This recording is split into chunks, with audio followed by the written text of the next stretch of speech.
Assalamualaikum warahmatullahi wabarakatuh. Perkenalkan, nama saya Putri Ramadhani, kelas 11 IPS 2.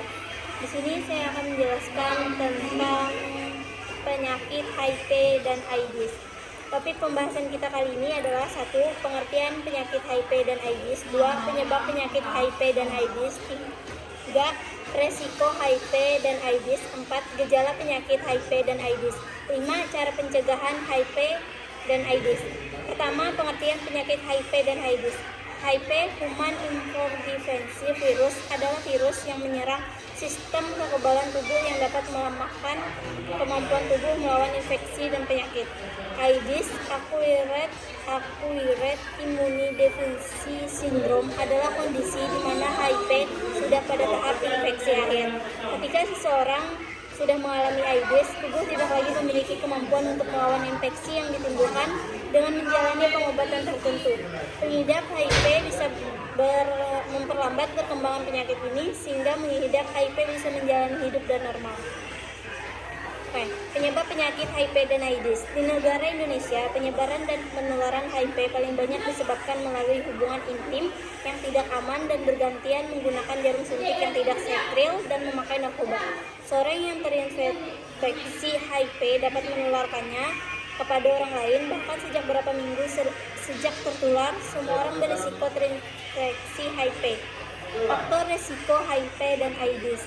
Kelompok yang berisiko terinfeksi antara lain orang yang melakukan hubungan intim tanpa kondom, baik hubungan sesama jenis maupun heteroseksual, orang yang sering membuat tato atau melakukan tindik, orang yang terkena infeksi penyakit seksual lain menggunakan narkotika suntik, orang yang berhubungan intim dengan pengguna narkotika suntik. Gejala penyakit HIV dan AIDS adalah tahap pertama. 1. Tidak menimbulkan gejala apapun beberapa tahun. 2.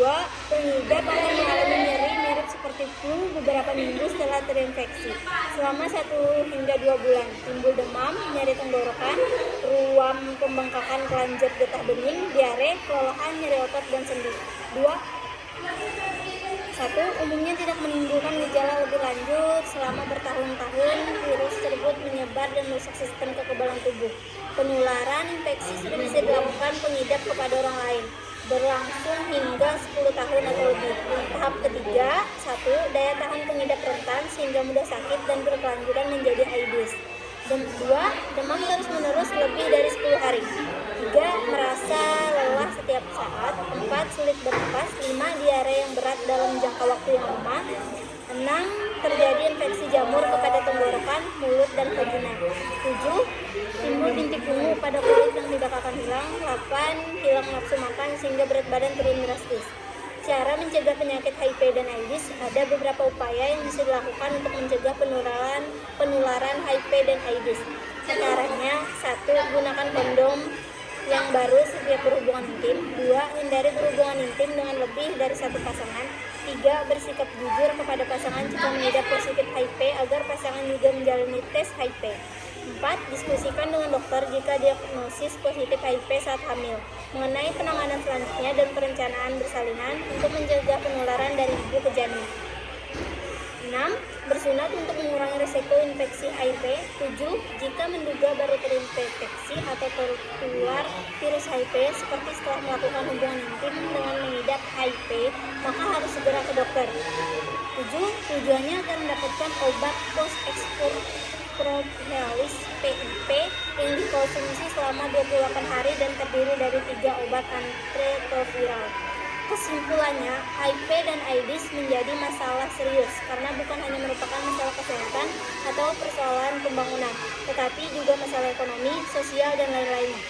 Berdasarkan sifat dan efeknya sangat unik karena AIDS mematikan kelompok yang sering produktif dan paling efektif secara reproduksi dalam masyarakat, yang kemudiannya berdampak pada mengurangi produktivitas dan kapasitas dalam masyarakat.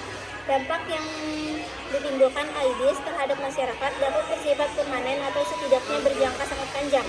AIDS secara sosial tidak terlihat, meski demikian kerusakan yang ditimbulkannya sangat nyata. HIV atau AIDS karena sifatnya yang sangat mematikan, sehingga menimbul rasa malu dan pengujian dari masyarakat yang kemudian akan mengirim pada bentuk-bentuk pembungkaman penolakan, stigma dan diskriminasi, dan hampir semua sandi diduga terinfeksi AIDS akses terhadap tes HIV. Inilah yang membuat usaha-usaha pencegahan dan penyembuhan menjadi sangat rumit. Program pencegahan dengan penyebaran HIV dan AIDS harus segera dilaksanakan, terkecuali area lembaga permasyarakatan ataupun rumah tangga. Sekian dari saya. Wassalamualaikum warahmatullahi wabarakatuh. Terima kasih.